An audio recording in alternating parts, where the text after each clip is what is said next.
Good evening, I'm Pinky Webb. Tonight we ask the questions, we tackle the issues, we clarify matters, and we get on point.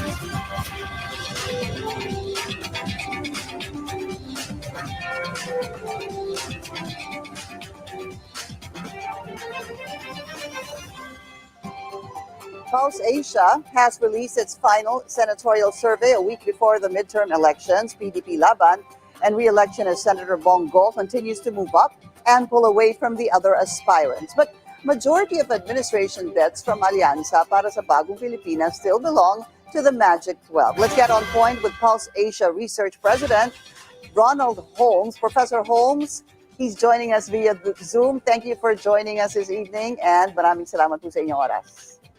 Good evening, Pinky. So obviously, this is the last survey a week before the elections. Any surprises? Not so much, given the results of what we had in March. Essentially, you've got a number of candidates that are basically separated by a single percentage point. And we're seeing really a race where the bottom six are not so certain. The top six, we see some people also declining in terms of preference. So it's possible that there will be still changes in the ranking in the actual election. In past elections, whether it be midterm or national elections, for those senators running, did you see that same kind of, flow from what happened from this last survey? I mentioned that, Professor, because it's important to note, or at least let's note that in this last survey of Pulse Asia, Senator Bongo went up. I think he was the only candidate, senatorial candidate, who went up in terms of rating or preference, and everyone else went down as compared to your last survey. Would that be correct? Yeah, he went up, but it's not statistically significant. It's marginal by 0.3 percentage points. The other candidate who also marginally increased voting support was Benar Abalos. But again, it's not statistically significant. All the other candidates either suffered marginal or significant reductions in voting support. Erwin Tulfo, nearly 9 points, Pinky. And that's the reason why, the gap between him and Bongo, who's at number one, has increased by 20, I think 20 points. It widened. Widened.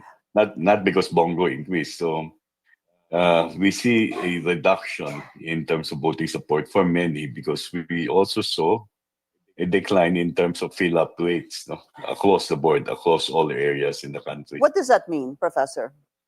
This means that people are voting or signifying preference for only a fewer candidates. In February, we had the fill-up rate on the average of 9. It went down to 8 in March. In NCR, the average fill-up rate is 8. In the balance of Luzon, it's 6. Mm-hmm. Mindanao and Visayas used to have fill-up rates of average 11. Now they're down to 9. So this is good and bad for candidates. It's bad because it means that those that they intentionally wish to vote for, or those that are at the top of their minds, are the ones that are getting the votes for the voters. It's good because that means that there are names that can be included, and that would be largely something that would be a product of either negotiations between candidates and local politicians, or what is indicated in the sample ballot of those local politicians. This fill-up rate that you are discussing or indicating right now, was there also a decrease in fill-up rates in the past 1 week coming into an election? Not that much. We see more stability in the past. Normally, fill-up rates would be around, besides Mindanao really have higher fill-up rates. But to the extent that we saw this decline in 3 surveys, they used to have 11, it's now down to 9. In the case of Mindanao, it might be more or less illustrative of some form of block voting. We know that in Mindanao, there has been a campaign to go for the Duterte. Mm-hmm. And we see this quite clearly in specific regions in Mindanao, in Region 11. And maybe that could that explain why someone like Erwin Tulfo, who has been number one, and of course lately he had been sharing the top spot with Senator Bongo, and then now you have about a 20-point difference from between the two gentlemen. Would this be indicative of the lower fill-up rate, and that, as you mentioned, in Mindanao, it's down to about 9? Yeah, it's lower fill-up rate, and then the ones that they're indicating support for are people who belong to a particular political bloc. And that might cause a reduction in the support for some of the other candidates in the Alyansa, such as, for example, Erwin Tulfo. This is the second time that we saw a significant decline in terms of his voting support. The first time was March, and then we see almost a 9-point decline. But he's not alone, no? Bato de la Rosa also had almost an 8 percentage point decline from March to April. Why? How? What could explain that? That if, for example, we are to theorize that Mhm. well, not theorize, you saw factual, you were saying that the fill-up rate in Mindanao has gone down, and then you can possibly attribute this to the voters choosing a Duterte. But then Mhm. you have a Senator Bato de la Rosa preference rate or rating going down by how many points did you say, Professor Holmes? By 8 points, almost 8 points, How can you explain that? largely due to reduced support in other regions, not in Mindanao. For example, in the Balas of Luzon or in the National Capital Region. So, but Senator Bato de la Rosa essentially drew support in the past. That's why he was in the middle of those in contention from areas in the Visayas and Mindanao. In earlier surveys, he was attracting more support in the Balas of Luzon and NCR. But maybe due to this political turmoil caused by the arrest, the perspective of people have become polarized. And people who used to express support for, let's say, even the PDP candidates, maybe either reserving their votes for them or even withdraw the support. So you see declines in his support in the areas in the Balas of Luzon and NCR.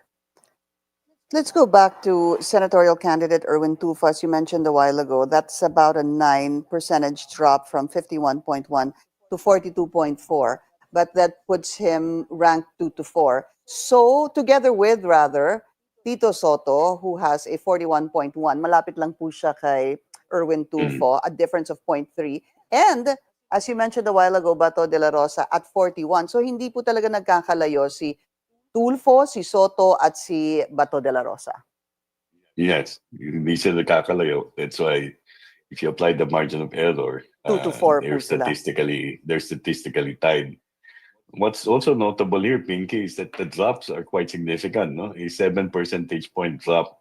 If it happens on election day, if you drop by 7 percentage points, that brings you down to 34. Then you're almost at the bottom of the top 12. Yeah.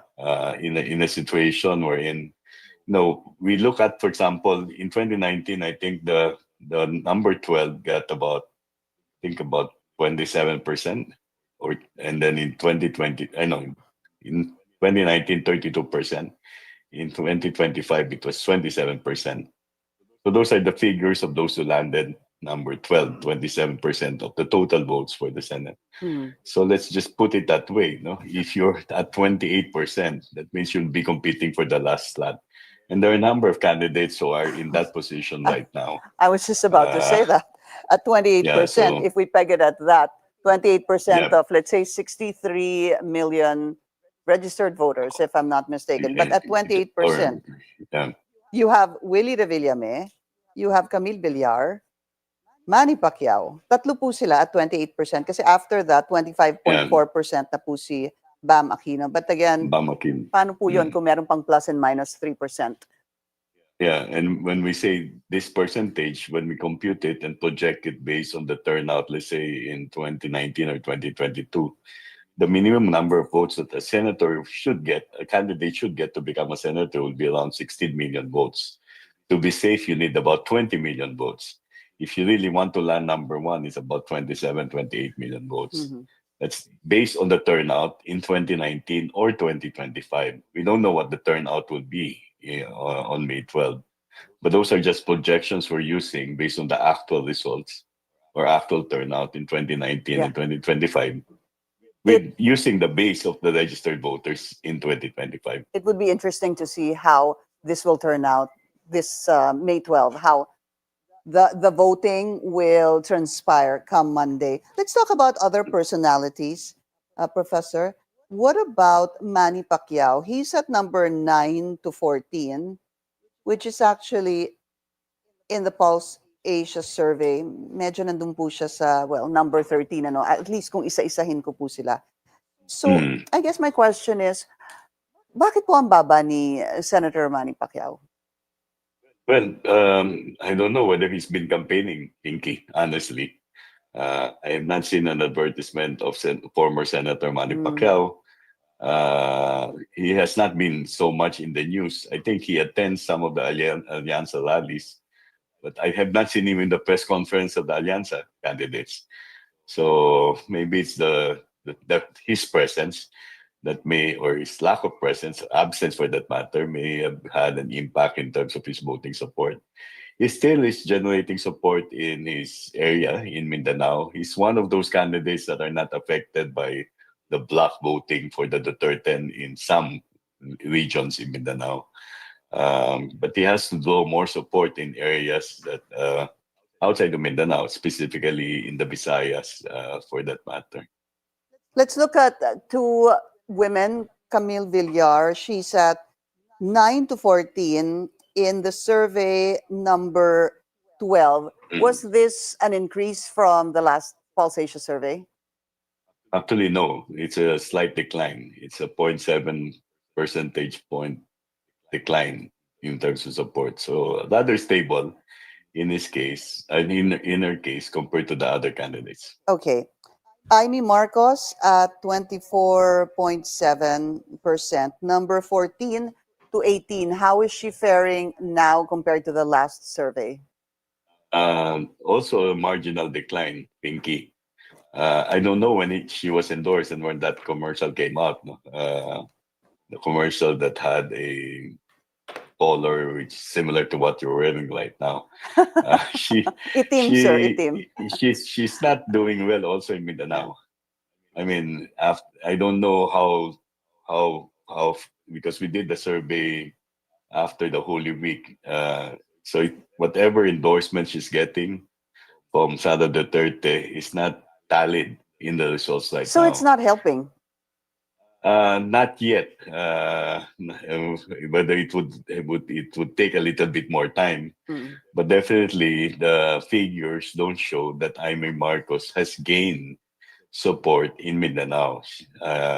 In Region 11, which is Davao, when I check it, she's still in the 20th rank, state ranking. And that's not exactly where you should be if you're getting an endorsement from the political family that really has so much influence in that region. But you're saying, I guess, that is the numbers that are coming out now. It could change because the survey was done April 24.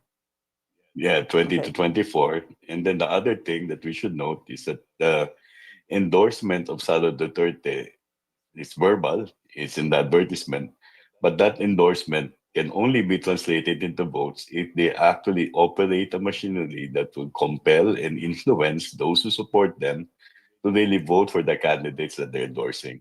And I don't know whether that machinery is there, or that machinery is well oiled, or even whether it will be functioning on election day. Let's talk about former Senator Bam Aquino. How is he faring now? He's at 11 to 18. Yeah, he is more stable than Kiko Pangilinan. He dropped also by more than 3 percentage points. His numbers are more stable in regions in the balance of Luzon. That's why, despite the drop in terms of his voting support, he gained in terms of rank. Unlike former Senator Kiko Pangilinan, who dropped by 7 percentage points and is now really farther away in terms of the rank. He has less than 20% of the votes and is tied from 17 to 19. So, mas stable yung kay Bam. Yeah, it appears that way. I wanted to actually do a comparison between the two.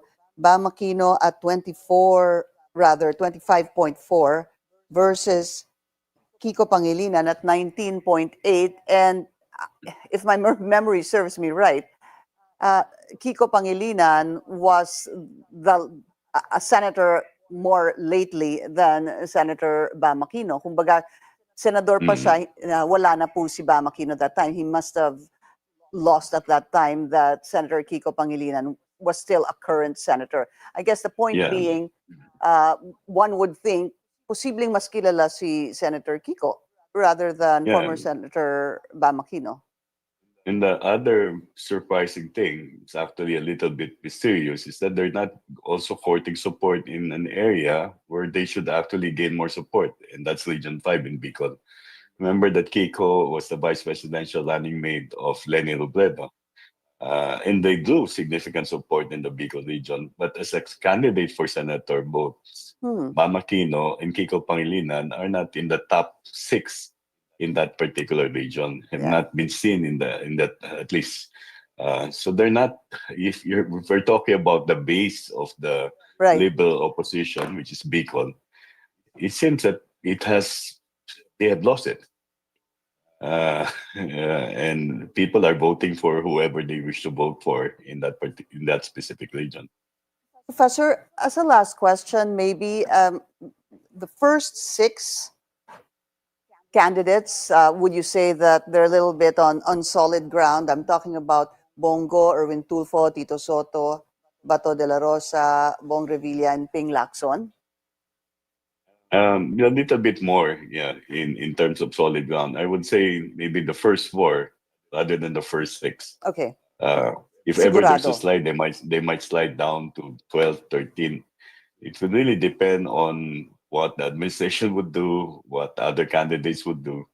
Because if there's any form of effective junking that will happen, then it will be a product of the machinery. If there's Yeah, any inducement that will come, it will also be a result of a machinery, it's good you whether it's for, yeah. you mentioned that. Just a follow up as a last note here, because the machinery will possibly play a very big role come election day, or of course, even prior to election day. One candidate here is an independent candidate, and he is Willie Revillame. Right now, he's at 8 to 14. Pero dito po Mhm. sa Pulse Asia, 6, 7, 8, 9, 10, nandun po siya sa 11. What are the Mhm. chances you think of a Willie Revillame really making it to the Magic 12, considering that he's an independent at wala po siyang makinarya? Well, modest chance given his popularity, but also, again, he's one of those who declined by more than 7 points. So without the machinery, he might be the victim of any operation of the machinery by any other camp. Uh, let's say, for example, the administration has its own machinery per se. You have a candidate of the administration who is not in contention right now, but is within striking distance. He might be able to repeat the record of Francis Tolentino in 2019, who came from outside the contention, eventually landed in the Senate. I'm referring to Benner Abalos. Okay. So we don't know. Eventually, some of the people who are right now tied from, let's say, 5 to 11, 6 to 13, may be replaced by anyone who's down the line, those with double-digit support. Thank you so much for your time, Pulse Asia Research President Ronald Holmes. Good evening, PK. Thank you. We'll take a very short break. Up next, I'll speak with UP Diliman Political Science Professor Aries Arugay on his fearless forecast in the upcoming polls. Stay tuned. This is On Point.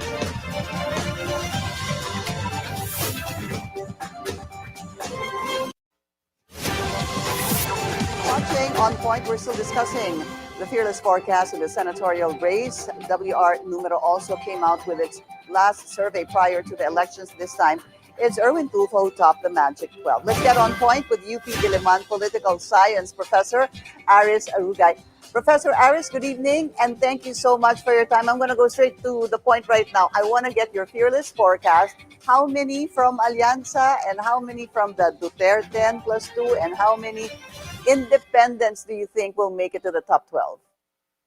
Uh, Pinky, fearless forecast, it's a bit dangerous. I think relatively more dangerous than previous electoral cycles because, as the polls are revealing, it's really tight, especially if you are ranked maybe 8 until possibly 16. So all of those have a chance to make it to the Magic 12. But if we're going to aggregate scores of polling, and if we see that the polling is a good indicator, the idea here is that within the Magic 12, it is going to be dominated possibly by Alyansa, and then possible inclusion of 1 to 2 independents. And of course, Alyansa, Pinky, kasi meron naman mga parang hindi na alyansa, no? So let's stick with formally the Alyansa bets, and then possibly 2 to 3 part of the Duterte or the PDP-Laban slate. But if you notice the calculations there, hindi yun, it won't make it to 12 because indeed it's really tight, especially for positions number 10 to 14. You know, every time there's an election of senators, and I get to discuss this with political analysts, it's always the usual talk about napakasikip ng laban ngayon. Ang hirap maging senador ngayon. It's all, and then this time around, it's almost like this is so far from all the past elections on senators. I feel like this is one of the mas mahirap po ngayon. Parang pahirap na po ng pahirap na makapasok sa Magic 12. Would you agree? Yes, because you have in this electoral cycle in the Senate a particular permutation, a particular context wherein you have re-electionists, so you have veteran senators who are coming back. At the same time, you have a lot of celebrities.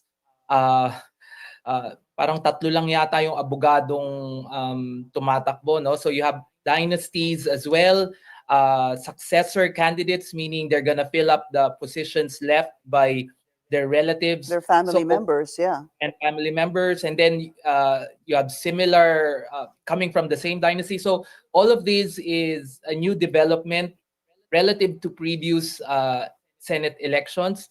So I think Pinky, perhaps this is the electoral system that we have inherited sa Senate, yung block voting of 12, and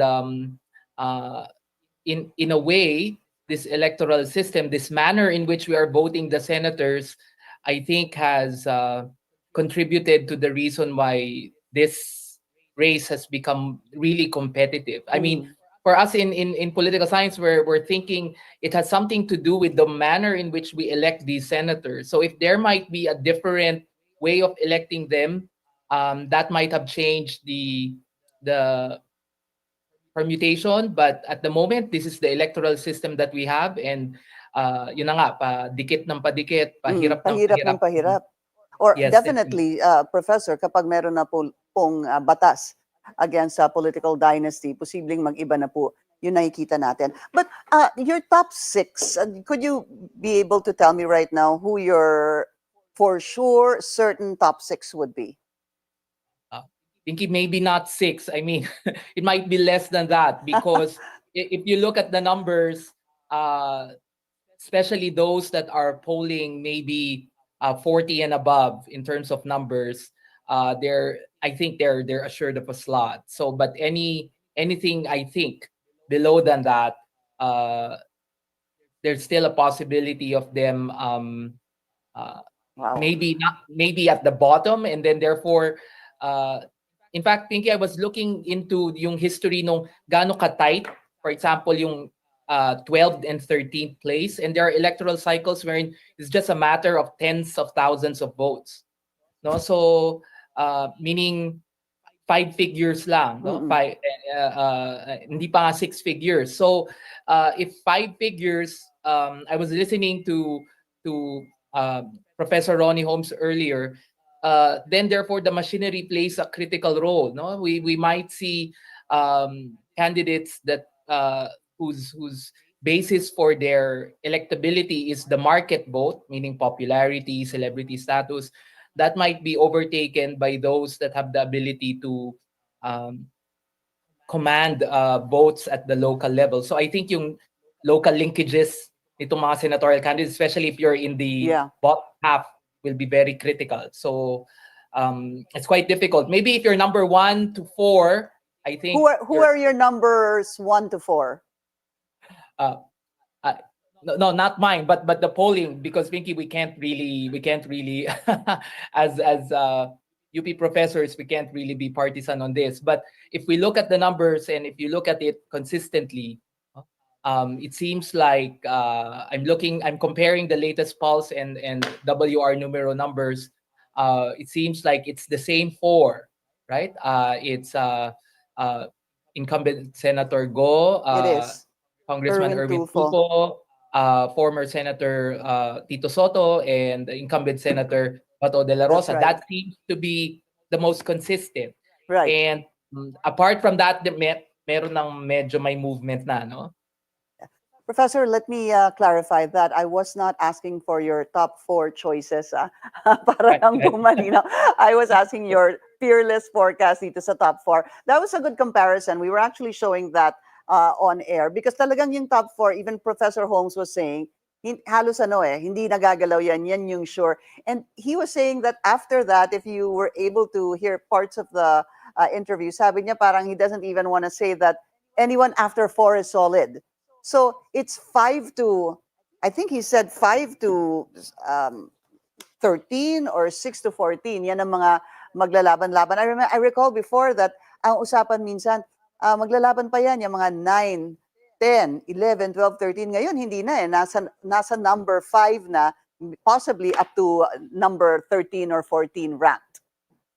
How it's changed, huh? Right. And in fact, we've seen throughout even before the formal campaign period that some numbers of people have really gone down. No,